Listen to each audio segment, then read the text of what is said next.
Hi everyone, welcome to Battlezone Airsoft. Here we are with another episode.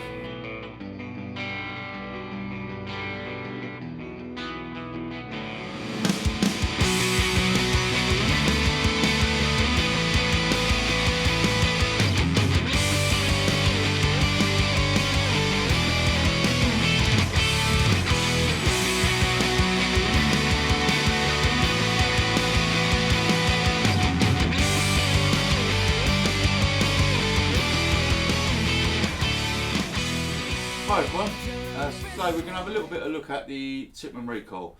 Now this gun's been out about 3 years now. I've owned one since they pretty much come out, and I've run it standard for about 2 to 3 months, then upgraded the barrel, etc., and run it with the standard hop system in it for about another 15 months. After that time I decided to come over to a TDC. A little bit of improvement on consistency and stuff like that. Not consistency, but basically the hop stopped wandering. But what I'd like to do is I'd like to touch on that now. So as you all know, and you've seen it a while now, this is the original Tippmann Carbine. So with the HPA lead comes out the bottom and onto your back with your tank, or you can run it as the CO2 mags and run it sort of mil-spec style like this. Now what I want to touch on in this episode is that I get a little bit sick and tired of the posts I see on Facebook and other social media platforms about the Tippmann. Now as soon as someone shows any interest in buying a Tippmann, I don't know if it's haters or people just jump on the bandwagon and they start going on about how much upgrades this gun needs to start working. It's complete rubbish, I'll be honest with you.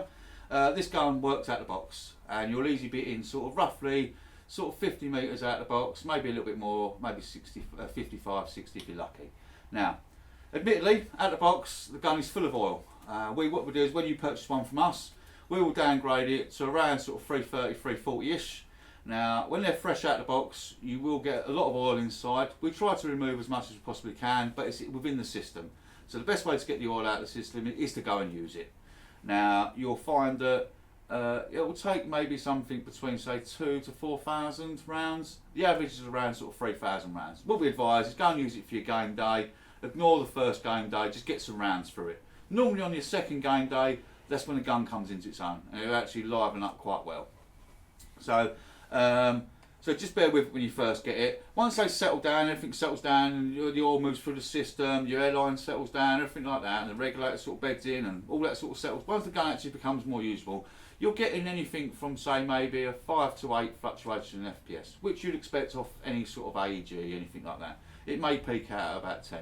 Any other issues after that, after sort of your second or third game day, then really what you need to do is bring it back to us and we'll have a look at setting the gun back up for you because there may be some internal issues. Right, so what we'll do is touch on about the sort of people that have been sort of moaning about it. Now, what we see on these posts where everyone goes, oh, you have to do so many upgrades to them, blah, blah, blah.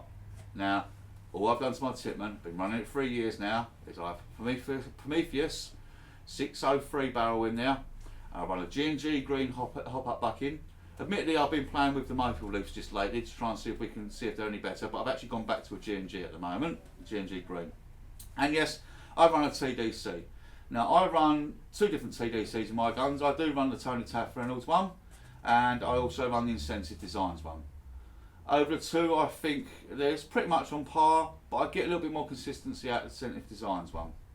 Now, on that, all I say is, watch this space. We are in talks with a couple of other companies at the moment, and there may be a new TDC coming out in the very near future. But I say watch this space on that one because we are in the development stage at the moment. Now, this is what annoys me about these posts.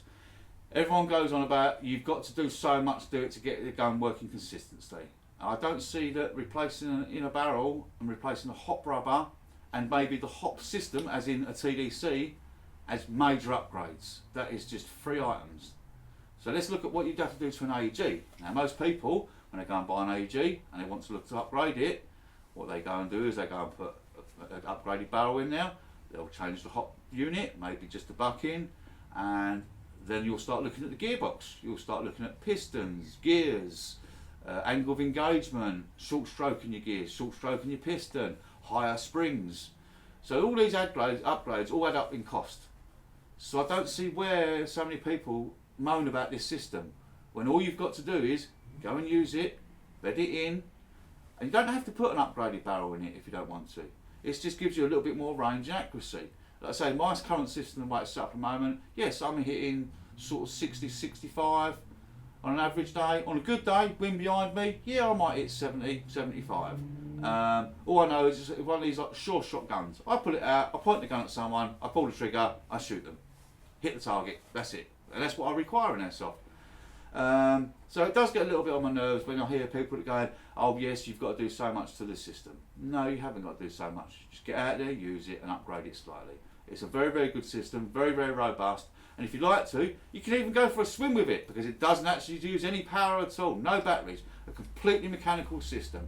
So like it proved at this year at the National Airsoft Festival, when we played all day in the rain on the Sunday, a lot of people were walking around with black sacks around their guns, and it was quite funny to see guys walking around with AEGs, with a black bag with just a barrel poking out of it. I thought it was quite funny actually. And we're all walking around in these. Yes, when we got back, we had to clean them down, dry them off a little bit, obviously stop the rust, because obviously any metal rusts. But next game day, got the gun out of the box, used it, worked completely fine. No issues whatsoever.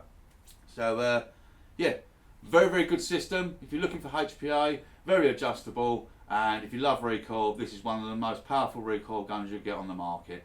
Yes, there's gas blowbacks out there that are similar, but nothing quite like kicks like on a Tippmann. And then you have the fear factor. I've had reports of people won't come and attack a position because a Tippmann or 2 or 3 Tippmanns are in that position. I've even had marshals commenting.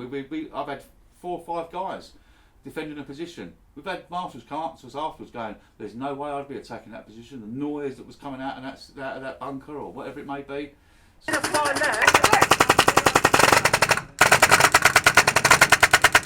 coming up the left, left.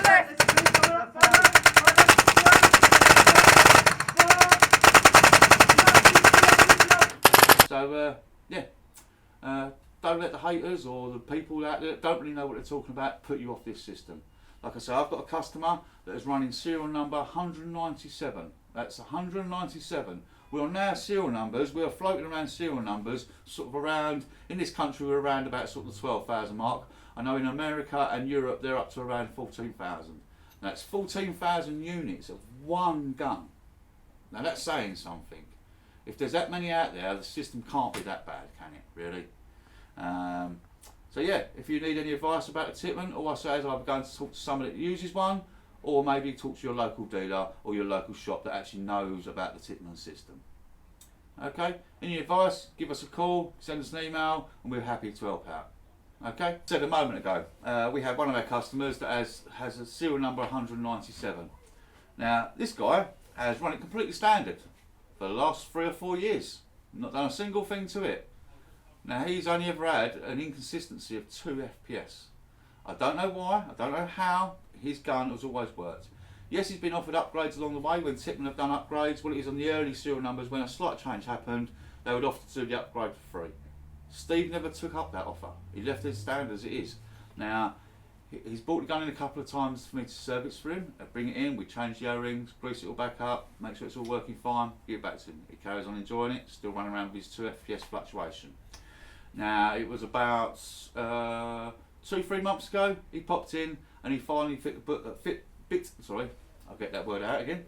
He finally bit the bullet and decided that he wanted a Prometheus barrel fitted and a TDC. So we fitted that for him and we fitted the barrel. And yes, he's now sort of between a sort of 2 and 5 FPS fluctuation while the hot rubber bed's in and stuff like that. So yeah, I mean, he's hoping to get back down where he was with his 2 FPS fluctuation.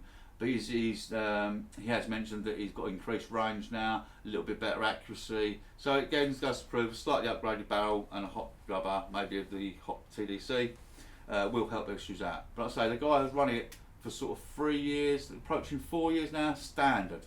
And he had so much fun with it, enjoyed it, and never had any issues with it. The only reason he books it into us to be serviced, like a lot of our Tippmann customers do, is because we advise them not to touch it. Leave it alone. That is the best thing. I can't say it enough. With a Tippmann HPA, the original recoil, there is literally no need to do anything. Just go out, use it, play with it, have fun, until you start noticing issues, of course. If you start having issues, like there's quite a few things that can happen, maybe your rate of fire goes up the wall, something like that, bring it into us, That's with us, not just us, but other Tippmann dealers. That's what we're here for. We can set the gun back up for you, and we can get you back out and playing as soon as possible. Now, also just lately, I'd like to touch on it again about the warranty. Now, we have seen it just lately, a couple of posts on Facebook that people have mentioned about the Tippmann warranty. Now, yes, it has changed in the UK. In America, you seem to get a far better warranty than we are. We're not too sure why it's changed in the UK, but the powers that be have put this in place. So yes, now you are limited to a 1-year warranty. It is limited, so but when we're talking everything on the gun's covered. For a whole 1 year, if this gun breaks, all your parts and labour are covered for free. Now, no other manufacturer can offer that. So, but what it is, after a year, yes, admittedly, Tippmann are now saying that some of the internal parts should be down to wear and tear. Like we had a guy in the rear bolt here, his pin snapped. The gun was 3 years old. Tippmann said to me at the time that we can't honour that warranty, the gun's got to be down to wear and tear, which is fair enough because that bolt was firing back every time you fire, the gun is 3 years old. But bear in mind that part costs $12.99, and because it's such a simple part to replace, I didn't charge any labour. So the customer had the gun for 3 years, broke apart, he had to pay $12.99 to have a new part fitted, and he was back working again the next day. Now that's how Tippmann are with me. I can ring up and pretty much next day your spare parts will be here. Now with the rear tabs, now we're noticing a lot of the newer ones are now coming out with the new tabs fitted. This seems to be a bit all over the place. I'm not too sure what serial number it is, but it's around the 12,000, 10,000 sort of numbers that it seems to have changed, and we are getting the new bodyworks fitted now. Now they're a lot stronger, thicker tabs, they will last a lot longer. And if you do own one of the older versions or the earlier versions that have these thinner tabs in, now don't worry, because the 1 year warranty doesn't count on that, because that is a manufacturer's default. So that's fully recognised, and Tippmann are happy to deal with that. So it doesn't matter how old your gun is, if it's 1 year, 2 years, 3 years, I would like to say maybe even 5 years. If your gun breaks, that is a recognised manufacturer's fault. It will be replaced. They will replace your upper and lower receiver. Admittedly, they are saying if you've got things like the heavy bolt fitted, stuff like that, they are aftermarket upgrades, and they may not honour the warranty in that respect because it's not their part, it's not their upgrade that's damaged the gun. It's still not 100% sure that is what's damaging guns. To be honest, it may be something to do with the design because they were quite thin, and they were sort of very, very thin, and you're asking a lot from a very, very small tab, to be honest. But the new ones are a lot better, a lot thicker, so we are hoping it will last for many years to come. And that's it for the Tippmann HPA now. Thank you. Thank you for watching today, everyone. I hope you like our review or our little episode we've just done.